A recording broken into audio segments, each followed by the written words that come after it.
എനിക്ക് ഒട്ടും പൊരുത്തപ്പെടാൻ പറ്റാത്തതെന്ന് പറഞ്ഞാൽ ഈ ന്യൂജൻ ഒക്കെ നല്ലതാണ്, പക്ഷേ ദൃശ്യമാധ്യമങ്ങളിൽ വരുമ്പോൾ ഒരു ലിമിറ്റേഷൻസ് വെക്കണം. അത് പച്ചയ്ക്ക് പറഞ്ഞു കഴിഞ്ഞാൽ ടോയ്ലറ്റിൽ പോകുന്ന ഇരിക്കുന്നതിൻ്റെ എക്സ്പ്രഷനൊക്കെ എടുക്കുക, മുണ്ട് പോക്കി മൂത്രം ഒഴിക്കുമ്പോൾ വർത്താനം പറയുന്ന സീനൊക്കെ എടുക്കുക, വാ തുറന്നാൽ ചേരിയിൽ പോലും ജീവിക്കുന്ന ഒരു നാണം കെട്ട് ഓടുന്ന തരത്തിലുള്ള തെറി പറയുക, പിന്നെ പെണ്ണുങ്ങൾ മദ്യപിക്കുന്ന ഷൂട്ട് ചെയ്യുക. ഇതൊക്കെ എല്ലാ കാലത്തും ഉണ്ടാവാം, അവിടെ ഇവിടെ രഹസ്യമായിട്ടും ഒതുക്കത്തിൽ എല്ലാ ലൈഫിലും ഉണ്ട്. പക്ഷെ അത് ദൃശ്യമാധ്യമങ്ങളിൽ വരുമ്പോൾ അതെന്ത് മെസ്സേജാണ് ലോകത്ത് കൊടുക്കുന്നത്? ഇതൊന്നും ഇല്ലാത്തവർക്ക് ഈ വീട്ടിൽ TV ഇട്ട് ഇവനെയും വെച്ചുകൊണ്ട് എനിക്ക് അങ്ങനത്തെ പടം കാണാൻ പറ്റുമോ? ഞാനിവിടെ തേപ്പാപ്പൂ എന്ന് പറയുന്ന ഒരു വാക്ക് പോലും കേൾക്കാതെ വളർത്തണം എന്ന് ആഗ്രഹിക്കുന്നത്. നമ്മൾ നീറ്റ് ആയതുകൊണ്ടല്ല, നമ്മൾ ഒരുപാട് കേട്ട് പറഞ്ഞു പോയി.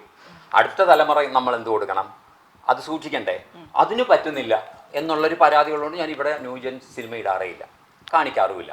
അഥവാ ഇടണം എന്നുണ്ടെങ്കിൽ നീ കണ്ടതിന് ശേഷം, അനു കണ്ടതിന് ശേഷം കൊള്ളാമെങ്കിൽ, ചീത്ത വാക്കൊന്നും ഇല്ലെങ്കിൽ ഇട്ട് കൊടുക്കുമെന്ന് പറയും. അവനും ആ താല്പര്യം ഇല്ല സത്യത്തിൽ. വല്ല അപൂർവമായിട്ട് ഇപ്പം എന്തൊരു പടം കണ്ട് ലോക ഇവർക്ക് കാണണം തോന്നിയാൽ വൈഫ് ഹൗസിൽ പോകുമ്പം അവരുടെ ഫാമിലി എല്ലാവരും കൂടെ പോകും. ഞാൻ കാണാനുള്ള ത്വര നിന്നുപോയി.